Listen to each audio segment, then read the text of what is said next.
Hey, this is Izzy Dakota Jones with The Art of Doing, and my special guest tonight, or today, whatever you want, whatever you're listening to this, will be Woody James, who's a friend of mine, who's a great guitar player, great singer, really good songwriter, lives in the Fraser Valley. Now he presides out in the valley, but in Vancouver, Canada here. And so it'd be interesting. We're going to have a long talk with him. He's been playing guitar and songwriting and recording for a very long time. He plays all the time. He's constantly gigging and constantly out there. He's like a road warrior you've never seen, and he's great live, and he's a really good musician. And I've played with him quite a few times in many projects, and you know what? He's a heck of a player and a nice guy. So we're going to sit down and have a conversation with Woody James here on the Art of Doing podcast. So hey, Woody, nice to be talking to you. I see. Yeah. I hear you're dealing with the snow out in Chilliwack. Yeah. Oh yeah.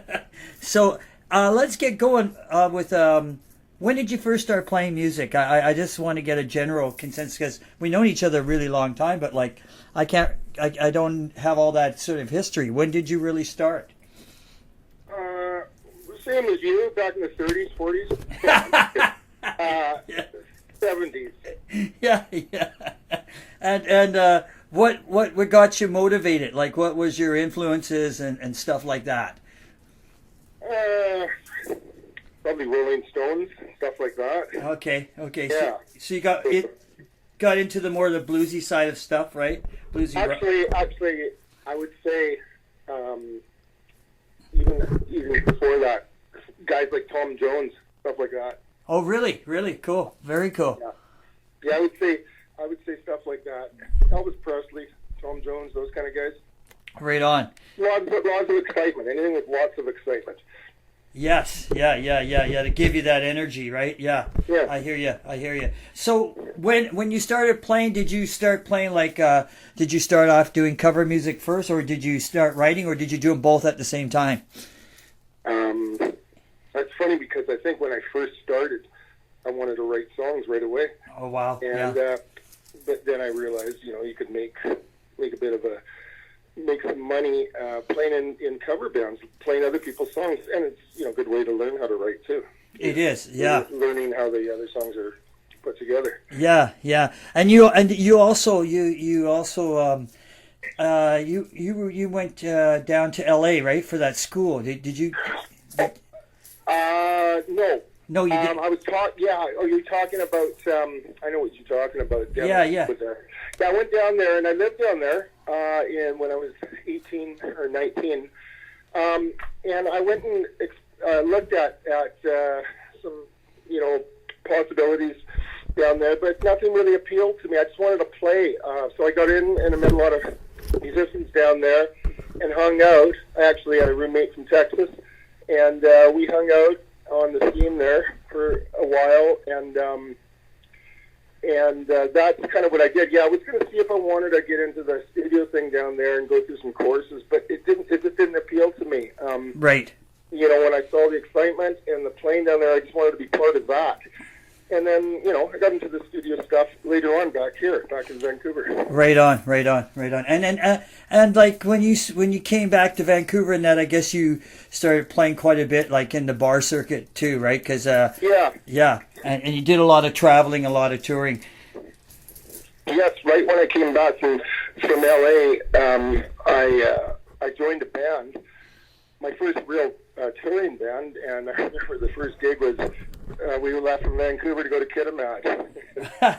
It was good reading, eh? And yeah, and I think I was 18 or maybe just 19, and or maybe 17. I can't remember. I'd have to go back and check all these records. But anyways, I haven't really stopped doing it, so I'm still doing it. Wow, that's amazing. And like when you started doing it and stuff like that, when you came back, like you said, the rooting. So you must have some interesting road stories, I guess, eh? Yeah, but you can't tell everything, though. If you want your listeners to hear all that. So and nowadays you're still like, it's amazing. Like, how many shows do you do a year right now? Do you figure? Well, virtually every weekend, and then sometimes during the week. So wow, count them up. I mean, there's lots of shows. I don't know. Every week there's something going on. Yeah. Yeah, so lots of plans. And in your writing, you're still writing, I guess, too, right? And recording. Yes. Yeah. Doing some new stuff and revamping some old stuff, and yeah. we're still the Woody James show is consists of both original music, classic rock. Yeah. That's interesting. So now, when you're doing your gigs now, are they all like what? Some of them will be in the city, some are out in the valley, some are on the island, I would imagine, and still you go traveling up north, right? Yeah, all over BC. All over BC. That's amazing. Like that, when you add that up, that's like, I mean, you might meet the record for like how many years you've been going. You know what I mean? You got to be one of the running along road warriors for sure, right? Yeah, the Woody James Band has been going for about 25 or 26 years. Wow. But prior to that, I've been playing for 10 or 11 years. So. Yeah. Well, who are some of your influences on guitar? Who do you like guitar play? On guitar? Yeah, you're good because you're a really good guitar player. I mean, it shows, right? So, what are some of your influences? I think in the beginning, the first guys that I liked listening to I liked a lot of. Well, believe it or not, I used to watch the Glenn Campbell show, and I used to love those pickers on that show. Oh yeah, yeah. And Glenn himself, of course. Yeah. But I guess sort of more rock side of things. I used to like the rhythm stuff, Keith Richards, right, and that kind of thing. And later on, I got into Jeff Beck.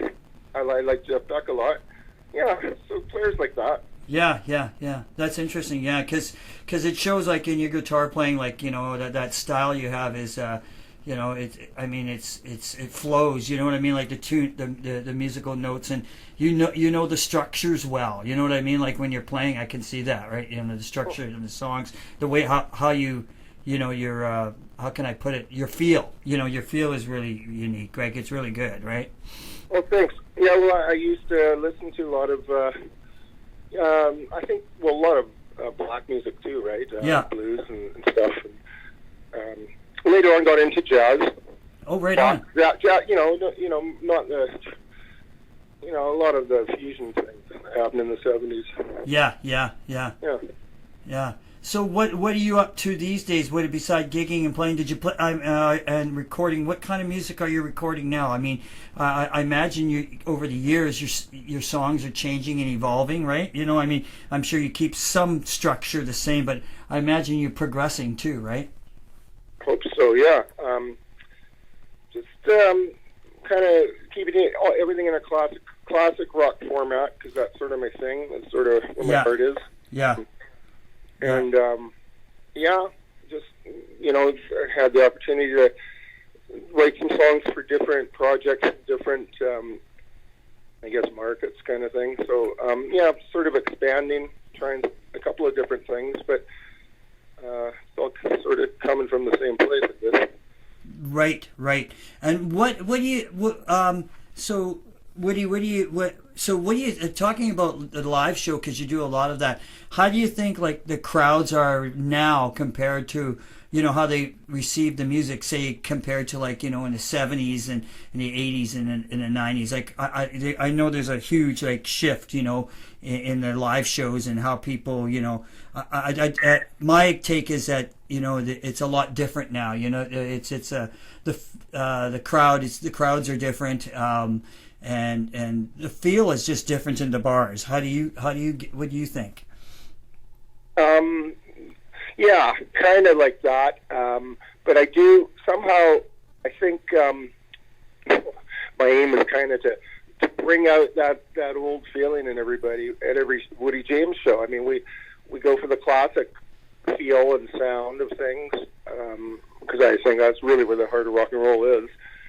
And I think there are enough of those people around still, at least to come to our shows, and we seem to, be able to reach into them and get that happening.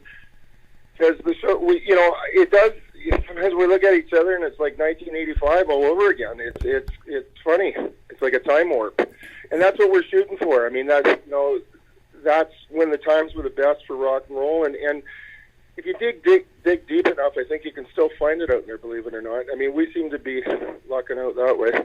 That's interesting, yeah. So basically, like when you go to a Woody James show, like whether you're 20 or you're 60 or whatever, you're going back in a time warp, and you're kind of like getting the feel of that style of music at that period, right?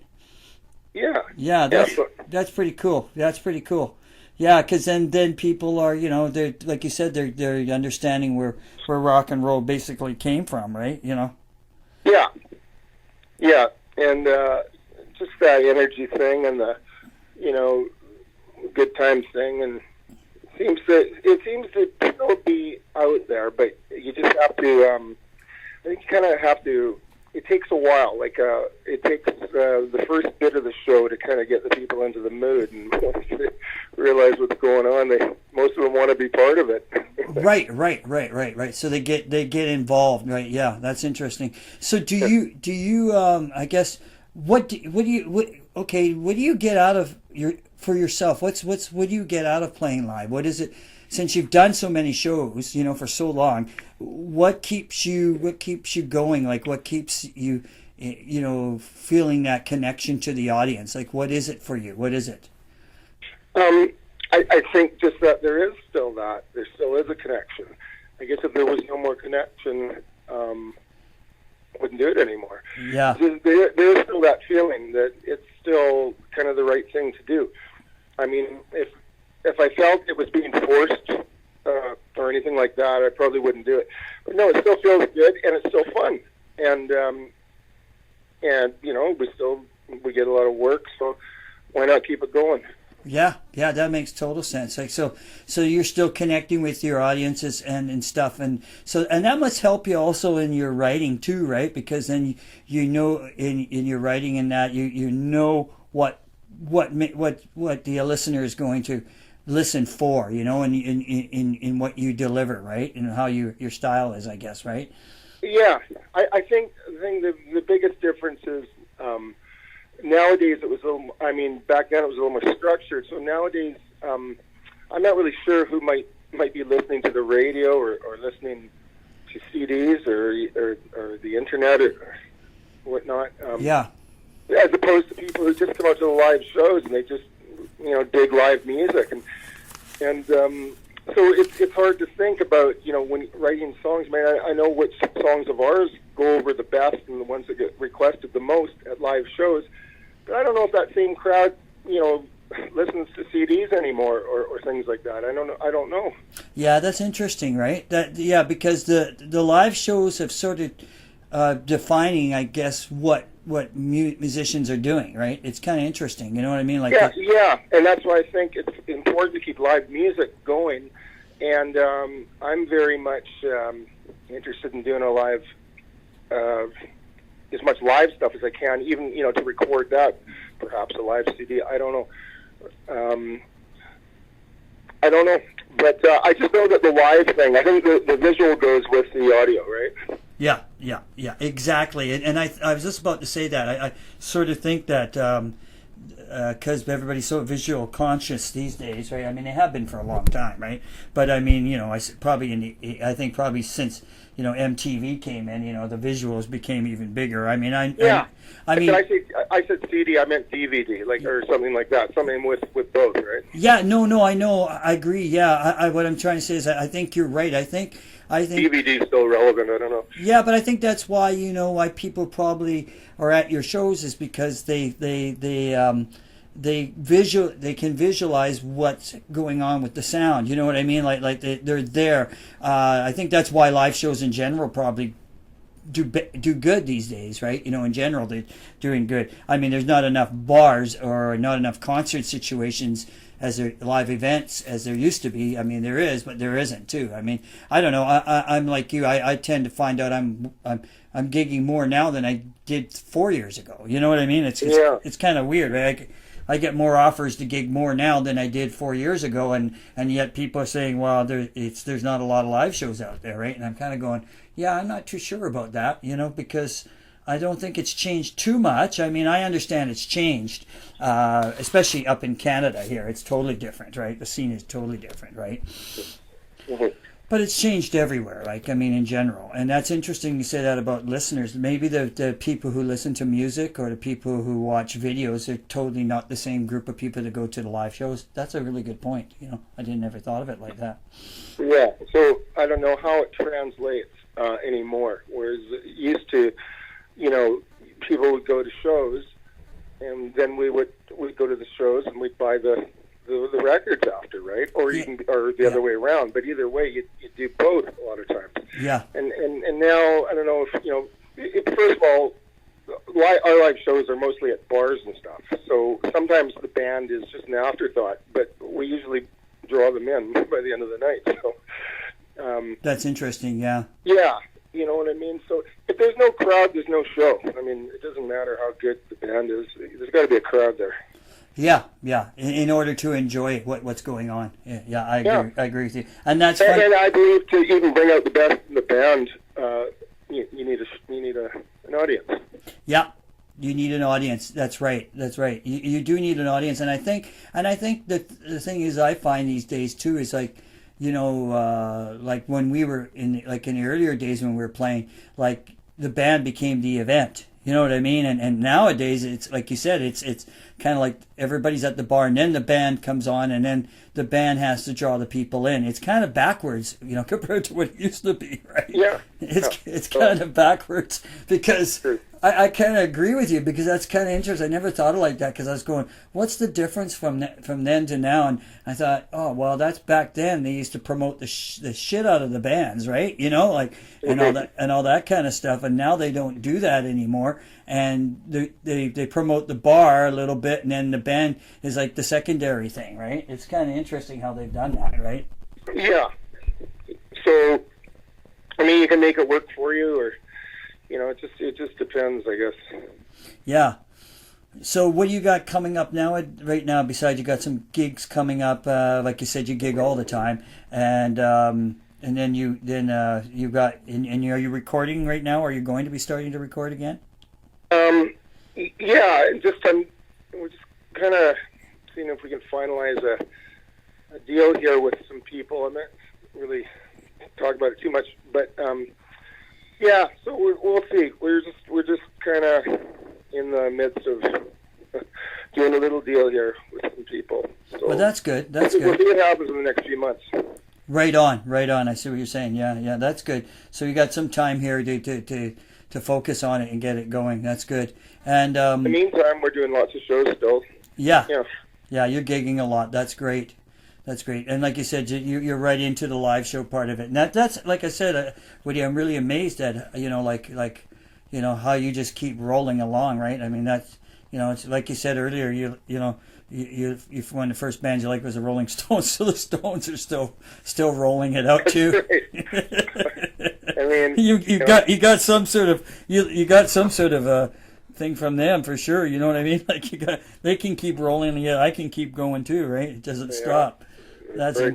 No one's ever gonna impress anyone with how long you've been doing something. When you look at the Stones, they've been doing it twice as long. So yeah. That's pretty funny, isn't it? When you think about it. It's great, though. I love it. An inspiration for all of us, right? Yeah, it is. It's total inspiration. That is true. So I mean, now the weather's sucking. How is it getting around to your gigs? Like, is it okay? I mean, Yeah. Well, I'm the worst. I mean, the guys in the band. I mean, they're both from colder parts of Canada. I'm as you know, West Coast boy, so yeah. I'm the one who does the most complaining. But I always seem to get there in time. I leave early though. Yeah. In case any situation pops up. I hear you. Well, you know what? I'm gonna let you go there, Wood. It's been a pleasure talking to you. And you know what? Keep it going. I mean, like in the live shows and things, and I mean, what can I say? You've been doing it a really long time, and your guitar playing's great, your singing's good, your songwriting's good. There's no two ways about it. I mean, you've got to be one of the solid musicians in this city. I mean, you have to be. I mean, I really think so. I think you're solid at what you do, and you know what you want to do. That what I like about you. You're focused, right? You're just so focused at what you do, and that's impressive. I mean, to stay this long focused on something, that's an achievement within itself, right? Thanks, Izzy. Yeah, it really is. So we'll be talking to you soon, and please check Woody out wherever you can, and he's going to have some music coming your way sooner or later, and where can you get your CDs? Can you get your CDs or your music? Will you get it online? You can, yeah. It's all over the place. So online, of course, and at our CDs are still at our shows, but online, yeah. definitely. Yeah. Okay. So they can go online, look up Woody James Band, and they can find stuff, right? Yeah. That's Oh, yeah. important. That's good. Yeah, and you know, if you like good classic rock and inspiring that kind of style of music, which I mean, it hasn't gone away. Like we're saying, it may seems like it has at times, but it hasn't gone away. I mean, I think it's still pretty prevalent in today's world. So it's just like you said, it's just a mindset where you got to put yourself there, right, and take yourself on a trip and a journey that you know, makes you feel good. So if you want to have a good time and feel good, I guess, you know, you got to go out and catch Woody. You know, that's for sure, and his band, right? Right. Yeah. And we want to thank you, Woody. That was it. That was talking to Woody James, and hope you enjoyed that. And this is Izzy Dakota Jones with The Art of Doing, and that was Woody James. Check him out in Vancouver when he's in Vancouver, out in the valley, on the island, wherever he's touring and traveling. Pick up his CDs or his albums and check him out, and it's worth it. He's a really good guitar player. He's really underrated. He's one of the best I've seen around town for a long time. Woody James. This is Izzy Dakota Jones with The Art of Doing.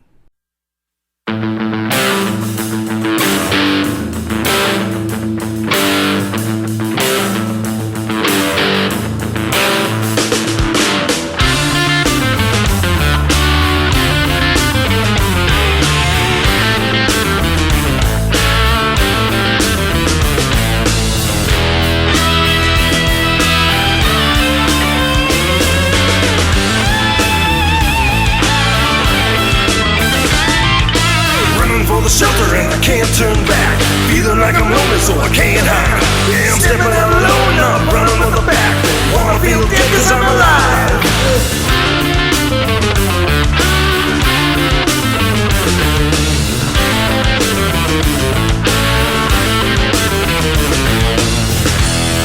There's too many people feeling sorry for themselves. Trying to find a reason, but I can't say why. Don't know if I can ever satisfy. Waiting for the season to get on my horse and ride. Can't say if I'm going to ever die.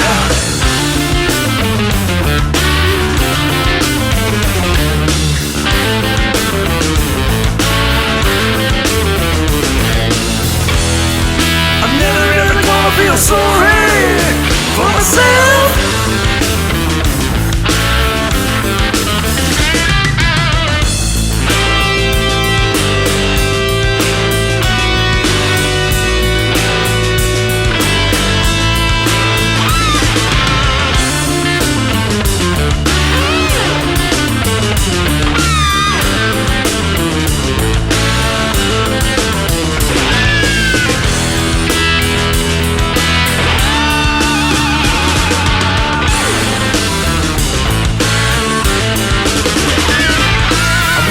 Shelter and I can't turn back.